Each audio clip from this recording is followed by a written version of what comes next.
Então, iniciando o estudo da corrente elétrica, né? Eu tenho o seguinte, ó, eu coloquei aqui uma pilha e perceba que aqui eu tenho o sentido do campo elétrico, o sentido do vetor campo elétrico. Perceba que vai do maior potencial, né, a parte positiva aqui da pilha, ó, para o menor potencial. Antigamente, os físicos, né, assim quando foi descoberta a corrente elétrica, né, eles denominaram esse campo elétrico como uma energia positiva. Então saía do positivo e ia para o negativo, por definição, né? Posteriormente, percebeu-se que existiam elétrons, né? Foi descoberto os elétrons e aí viu que o que se movimentavam eram os elétrons, que tinham cargas negativas, que têm cargas negativas, não é isso? Então, se tem cargas negativas, elas vão ser atraídas para o polo positivo. Então, o sentido real da corrente elétrica, né, é aqui, ó, para o polo positivo, entrando no polo positivo. E o que é corrente elétrica? Corrente elétrica é o movimento ordenado de partículas portadoras de cargas elétricas sujeitas a uma diferença de potencial. Como assim? Por exemplo, essas cargas elétricas, né, quando estão no fio, elas estão de formas desordenadas. E aí eu coloco uma força eletromotriz, né, para colocar ela em ordem, uma tensão, né? E aí ela vai ter um movimento ordenado, tá bom? Em ordem, certo? Então, movimento ordenado de cargas elétricas sujeito a uma diferença de potencial é a definição de corrente elétrica. Mas os cientistas, né, os físicos, eles ainda utilizam, nós utilizamos o sentido convencional para a corrente elétrica, né? Para analisar melhor os fenômenos, a gente utiliza o sentido convencional, que é sair do polo positivo e entrar no polo negativo, a corrente elétrica, certo? Mas no sentido real é o contrário. Então eu tenho esses dois sentidos, essas duas definições de sentido. O sentido convencional, que é o que a gente usa para efeito de cálculo e análise de fenômenos, e o sentido que realmente acontece, é o sentido real, né? Que é esse daqui, ó, entrando no positivo, né? As cargas elétricas. Só que no sentido convencional, o contrário, tá bom? Não esqueçam. E aqui eu coloquei uma pilha aqui, ó, com polo positivo, polo negativo, e mostrando aqui, ó, o sentido real, né, entrando no positivo, já o convencional não, entrando no negativo, as partículas. Isso aqui está representando a força que empurra, né, que eu chamo de tensão, ou DDP, tá bom?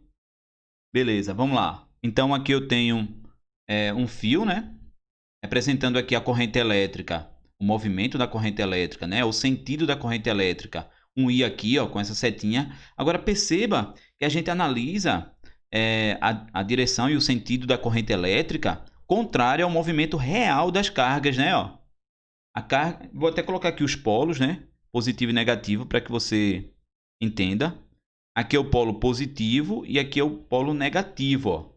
Perceba que a intensidade da corrente elétrica ela vai do polo positivo para o polo negativo, ó, sentido convencional, tá bom? Agora o sentido real não, ó, sai do negativo e vai para o positivo.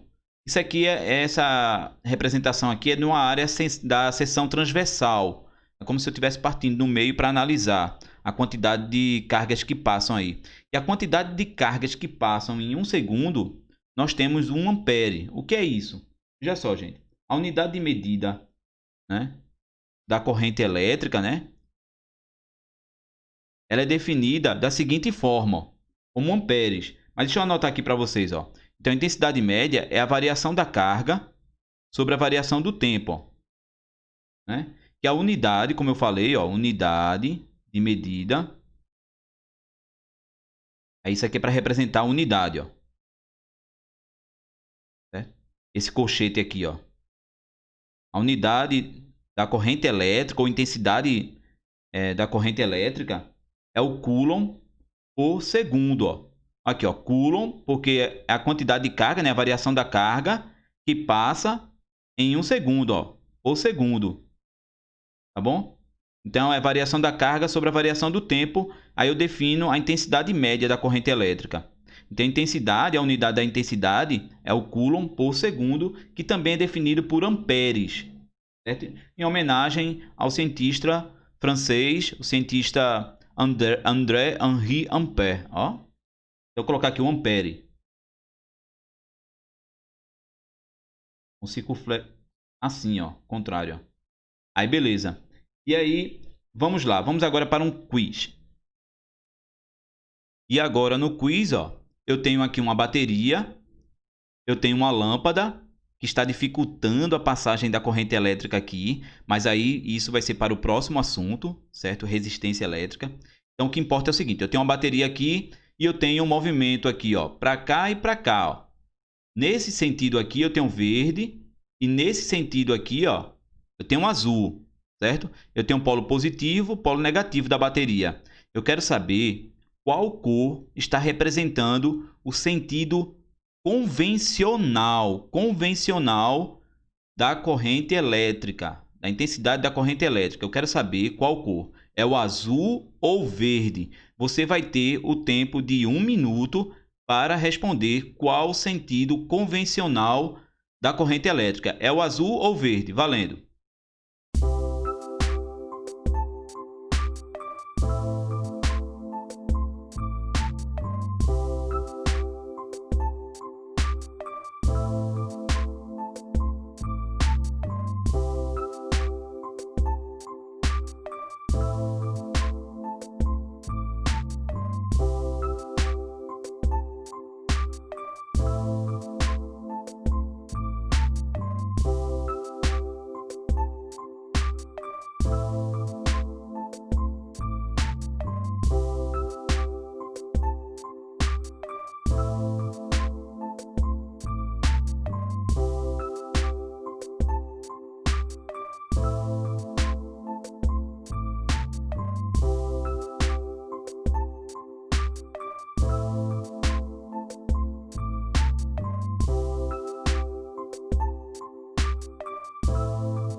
Então, o sentido convencional da corrente elétrica é o azul e o sentido real é o verde, ó.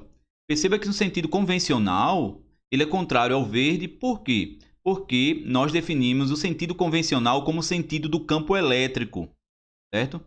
E ele vai, o convencional, né, do positivo para o negativo, ó, do positivo para o negativo, o azul aqui, ó. Enquanto que o verde, que é o que realmente acontece, né, é o movimento dos elétrons, né, o sentido real da corrente elétrica é do negativo aqui, ó, para o positivo, ó, que é o verde, é o sentido real, certo? São cargas negativas, então elas vão para o polo positivo, não é isso? Beleza. E agora, galera, vamos para propriedades gráficas. Então aqui, ó, gente, analisando os gráficos, né, nós temos o seguinte, ó, eu tenho aqui esse eixo aqui da intensidade da corrente elétrica e esse eixo aqui do tempo. Então, a gente analisando aquela equaçãozinha que eu fiz aqui, ó, agora há pouco, né? Intensidade da corrente elétrica, né? Intensidade média, é a variação da carga sobre a variação do tempo, né? Ó. E se eu multiplicar o I com o T aqui, ó, eu tenho o quê? Eu tenho um valor de quê, né? Da quantidade de cargas elétricas, não é isso? Então, a área daqui, ó, dessa figura geométrica aqui, ó, é numericamente igual ao valor da quantidade de cargas. Isso aqui é o quê? Um triângulo. Então, qual é a área de um triângulo? A área do triângulo é base vezes a altura dividido por 2. Não é isso? Então, calculando a área desse triângulo aqui, ó, eu tenho o valor da quantidade de cargas elétricas em um fio, em um determinado condutor, né? Gente, na eletrodinâmica, né, na corrente elétrica, basicamente a gente vai abordar o quê? Triângulos, ou então retângulos, ou então trapézio. Basicamente são essas três figuras geométricas que são abordadas em questões do Enem, por exemplo, certo? Então aqui eu tenho, ó, uma questão para você de eletrodinâmica. A primeira diz o seguinte, ó: a intensidade da corrente elétrica que percorre um condutor metálico varia com o tempo, conforme o gráfico. Aí tem um gráfico aqui, né? Você vê que isso aqui é um trapézio. Aí, letra A. Qual é a carga elétrica que atravessa uma seção reta no condutor no intervalo de tempo de 0 a 8 segundos? Bom, gente, a carga elétrica, né? Como foi dito agora há pouco, é só calcular, para saber a quantidade de cargas elétricas aqui, ó, o valor da carga elétrica, né? É só calcular a área dessa figura geométrica. Isso aqui é um trapézio. É base maior mais base menor, não é isso? Vezes a altura dividido por 2. Então vai ficar assim, ó. A carga elétrica é numericamente igual, certo, à área do trapézio. É pegar essa medida daqui, ó, que é 8, somar com essa daqui em cima, ó, que é 4, ó, de 6, né, de 2 para 6, 4, né? Então, base maior mais base menor, 8 mais 4, vezes a altura, que é 5, ó, dividido por 2, que vai dar 30 coulombs, certo? A unidade de medida da carga elétrica é o coulomb, né? Beleza. E aí depois ele vem, ó, qual é a intensidade média da corrente elétrica, né, que produz o mesmo efeito da corrente elétrica representada no gráfico. E aí, gente, é só usar aquela equaçãozinha, intensidade média, né, que é a carga sobre o tempo, né? E aí eu tenho o seguinte, ó, pega esse valor, né, que a gente descobriu, né, 30, sobre a variação do tempo, né? E no caso aí foi de 8 segundos, ó, 8 segundos daqui para cá, ó. Então 30 dividido por 8, a intensidade média é igual a 3,75 amperes. Olha só, legal. Vamos para a segunda questão. Então, analisando aqui, ó, nós temos o seguinte, ó: um condutor metálico é percorrido por uma corrente elétrica contínua e constante de intensidade 32 mA. Determine. A letra A carga elétrica que atravessa uma seção reta do condutor por segundo. Letra B, o número de elétrons que atravessa uma seção reta do condutor por segundo. E aí ele deu a carga elementar, que é 1,6 vezes 10 elevado a menos 19 coulomb. Sempre, né, esse valor aqui, ó, 1,6 vezes 10 elevado a menos 19 coulomb. E aí, ó, gente, respondendo aqui, ó, primeiro ele quer saber a carga elétrica, né? E aí eu tenho, primeiro, ó, intensidade não é a carga sobre o tempo, né? É a intensidade que ele deu, que é 32 miliampere, ó. 32 miliamperes. E aí, que é isso aqui, né? 32 vezes 10 elevado a menos 3, que é igual a carga sobre 1. Por quê? Porque ele fala por segundo, a cada 1 segundo. Multiplico esse por esse, ó, tem o mesmo valor, né? Ó. Eu ainda deixei em notação científica aqui, ó. Vai dar 3,2 vezes 10 elevado a menos 2 coulomb, que será melhor trabalhar com notação científica para responder a letra B, ó. Que diz o seguinte, ó: o número de elétrons que atravessa uma seção reta do condutor por segundo. Então, eu tenho, ó, Q é igual a N vezes E, né? Então, Q é a quantidade de carga, N é o número de partículas e E é a carga elementar. A carga é 3,2 vezes 10 elevado a menos 2, que nós definimos na letra A, né? Que é igual a N, que eu quero saber, né, o número de elétrons, vezes a carga elementar, que é 1,6 vezes 10 elevado a menos 19. Não é isso? Ó? O valorzinho de E aqui, ó. Esse aqui está multiplicando com N, passo a dividir. E aí eu tenho 3,2 dividido por 1,6 vai dar 2. E aqui, ó, eu vou ter divisão de potência de mesma base. Repete a base e subtrai os expoentes. menos 2 menos 19, ó. Menos com menos mais vai dar mais 17, né? Então, o número de elétrons é igual a 2 vezes 10 elevado a 17, certo? É isso aí, gente. Forte abraço e até a próxima. Tchau!